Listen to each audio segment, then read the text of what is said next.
नमस्ते और typical monk पर वापस स्वागत है। पिछली क्लास में हमने बायोटेक्नोलॉजी के टूल्स और स्टेप्स सीखे। आज हम देखेंगे कि ये सब असल में इस्तेमाल कहाँ होता है, खेत में बीटी कॉटन से लेकर एक शीशी में इंसुलिन तक। और इसे हम नीट के अंदाज में ड्रिल भी करेंगे, एक बार में एक बात। आज का रास्ता ये रहा, 5 पड़ाव। पहला, बीटी क्रॉप्स यानी पेस्ट रेजिस्टेंट पौधे। दूसरा, पेस्ट रेजिस्टेंस के लिए आरएनए इंटरफेरेंस। तीसरा, जेनेटिकली इंजीनियर्ड इंसुलिन जिसे होम्युलिन कहते हैं। चौथा, जीन थेरेपी और मॉलिक्यूलर डायग्नोसिस। और पांचवा, नीट ड्रिल्स यानी असर्शन, मैच और स्टेटमेंट। चलिए खेत से शुरू करते हैं। बीटी क्रॉप्स के साथ जीवाणु बैसिलस thuringiensis एक प्रोटीन का क्रिस्टल बनाता है जो कुछ कीड़ों के लिए जहरीला होता है। इन जीन्स को क्राई जीन्स कहते हैं। क्राई 1A-C और क्राई 2A-B कॉटन को बोलवर्म से बचाते हैं और क्राई 1A-B कॉर्न को कोर्नबोरर से बचाता है। जीवाणु के अंदर ये टॉक्सिन एक इनएक्टिव प्रोटॉक्सिन होता है। जब कीड़ा इसे खाता है तो उसका अल्कलाइन गट क्रिस्टल को घोलकर टॉक्सिन को एक्टिव कर देता है। एक्टिव टॉक्सिन मिडगट की परत से जुड़ता है, छेद बनाता है, सेल्स फूलकर फट जाती हैं और कीड़ा मर जाता है। अब पौधे को कीड़े से लड़वाने का एक चतुर तरीका आरएनए इंटरफेरेंस। ओने का मतलब है आरएनए इंटरफेरेंस, सेल का एक प्राकृतिक बचाव जो किसी खास मैसेंजर आरएनए को खामोश कर देता है। इसी तरीके से टोबैको के पौधे को नेमाटोड मेलोइडोजेनिन इनकॉग्निटा से बचाया गया। नीमाटोड के जीन्स एग्रोबैक्टीरियम से डाले गए जिससे सेंस और एंटी सेंस दोनों आरएनए बने जो जुड़कर डबल स्ट्रैंडेड आरएनए बना लेते हैं। यह डबल स्ट्रैंडेड आरएनए परजीवी के अपने मैसेंजर आरएनए को खामोश कर देता है, इसलिए नेमाटोड ट्रांसजेनिक पौधे में जीवित नहीं रह पाता। अब एक जान बचाने वाली दवा, genetically engineered insulin. Insulin 2 chains का बना होता है, A और B, जो डिसल्फाइड ब्रिजेस से आपस में जुड़े रहते हैं। शरीर पहले प्रो इंसुलिन बनाता है जिसमें एक अतिरिक्त हिस्सा होता है जिसे सी पेप्टाइड कहते हैं। यह कटकर निकल जाता है और मेच्योर इंसुलिन बनता है। 1983 में कंपनी एली लिली ने A और B चेन के सीक्वेंसेस को E खोली के प्लाज्मिड्स में डाला और हर चेन अलग से बनाई। फिर दोनों चेन्स निकालकर डिसल्फाइड बॉन्ड से जोड़ी गई जिससे ह्यूमन इंसुलिन बना, जिसे ह्यूमुलिन कहते हैं। अब क्या हम खराब जीन को ही ठीक कर सकते हैं? यही है जीन थेरेपी। जीन थेरेपी का मतलब है किसी दोष को ठीक करना, एक सामान्य जीन को व्यक्ति की सेल्स या टिश्यूज में पहुंचाकर।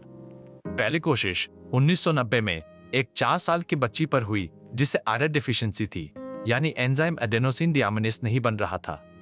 उसके लिम्फोसाइट्स शरीर के बाहर उगाए गए, रेट्रोवायरल वेक्टर से एक कार्यशील आयरन जीन दिया गया और वापस उसके खून में डाल दिए गए। चूंकि ये सेल्स अमर नहीं होती, इलाज को बार बार दोहराना पड़ता है। यह अभी स्थायी इलाज नहीं है। अब किसी बीमारी को जल्दी कैसे पकड़े? यही है मॉलिक्यूलर डायग्नोसिस। आम जांच देर से पकड़ती है। जल्दी पहचान के लिए रोगाणु या खराब जीन को बहुत कम मात्रा में भी खोजना पड़ता है। पीडीएनए की बहुत कम मात्रा को बढ़ा देता है। इसका उपयोग संदिग्ध एड्स रोगियों में हिव और संदिग्ध कैंसर में जीन म्यूटेशंस पकड़ने के लिए होता है। इलीसा एंटीजन और एंटीबॉडी की क्रिया पर काम करता है। यह रोगाणु का एंटीजन या उसके खिलाफ बनी एंटीबॉडीज पकड़ता है। मिलकर पियर और एलिसा संक्रमण को लक्षण आने से पहले पकड़ लेते हैं और यही मॉलिक्यूलर डायग्नोसिस का लक्ष्य है। अब हाई पॉइंटर्स वे तथ्य जिन्हें नीट सवालों में बदल देता है। 1. बीटी टॉक्सिन बैसिलस thuringiensis से आता है। इसके जीन्स क्राई जीन्स हैं और टॉक्सिन एक इनएक्टिव प्रोटॉक्सिन के रूप में रखा रहता है। 2. बीटी टॉक्सिन कीड़े के अल्कलाइन गट में एक्टिव होता है और मिडगट सेल्स में छेद बनाकर मारता है। 3. ऑन डबल स्ट्रैंडेड आरएनए से किसी खास मैसेंजर आरएनए को खामोश करता है। नेमाटोड मेलोइडोजन इनकॉग्निटा के खिलाफ इस्तेमाल हुआ। 4. इंसुलिन में चेन्स और भी होती है और एक हटाया गया सी पेप्टाइड उत्पाद होम्युलिन है जो ई खोली में बनता है। 5. पहली जीन थेरेपी ने 1990 में आडा डिफिशियंसी का इलाज किया और पियर तथा एलिसा मॉलिक्यूलर डायग्नोस्टिक उपकरण है। अब पहली ड्रिल, असर्शन और रीजन। हर बार पूछिए क्या सही है, क्या और सही है, और क्या और आ को समझाता है। पहला, बीटी प्रोटीन उस बासिलस को नहीं मारता जो इसे बनाता है, और बीटी टॉक्सिन एक इनएक्टिव प्रोटॉक्सिन के रूप में रहता है और केवल कीड़े की अल्कलाइन गट में एक्टिव होता है। दोनों सही हैं और आर सही ढंग से अ को समझाता है, तो उत्तर है आ। दूसरा, जेनेटिकली इंजीनियर इंसुलिन ई खोली के अंदर एक तैयार 2 चेन अणु के रूप में बनता है। आर बैक्टीरिया सी पेप्टाइड को इंसानों से बेहतर जोड़ते हैं। दोनों कथन गलत हैं, तो उत्तर है डी। तीसरा, आदर डिफिशियंसी की जीन थेरेपी को समय समय पर दोहराना पड़ता है और ठीक की गई लिम्फोसाइट्स अमर नहीं होती। दोनों सही हैं और आर ए को समझाता है, तो उत्तर है ए। अब दूसरी ड्रिल, मैच द कॉलम, सही जोड़ी बनाइए। क्राइजीन्स, कीड़ों के खिलाफ बीटी टॉक्सिन।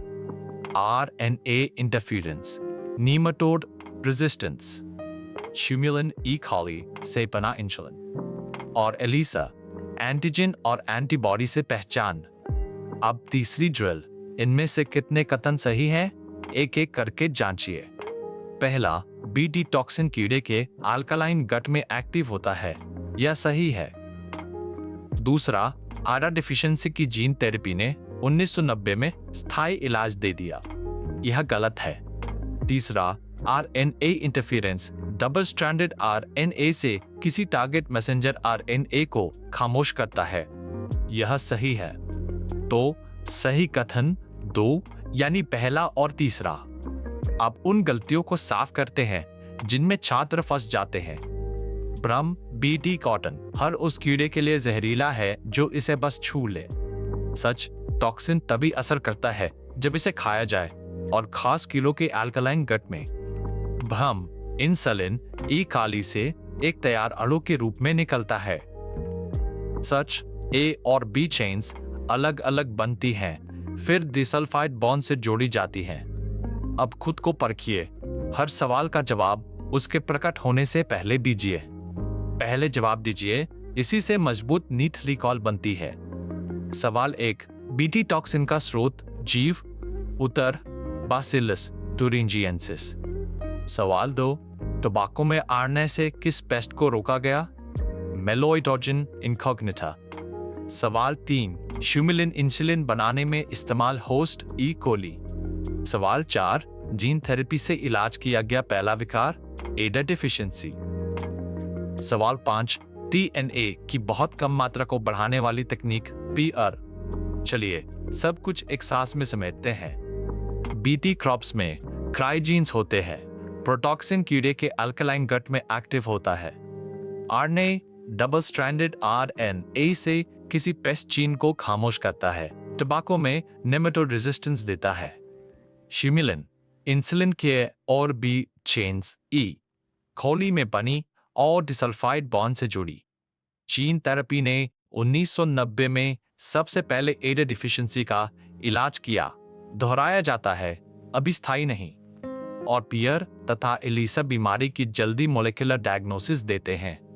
अगली क्लास में बायोटेक्नोलॉजी की नैतिकता, गेमोस, बायोपिरेसी और पेटेंट्स वही मिलते हैं। अब आपने बायोटेक्नोलॉजी को काम करते देखा, फसलों को पालते, बीमारी को ठीक करते और रोग को जल्दी पकड़ते। गर्व कीजिए, एक बार में एक बात, शांत मन के साथ, और आप नीट जरूर क्रैक करेंगे। यह है टिपिकल मंक, हर क्लास हमेशा मुफ्त।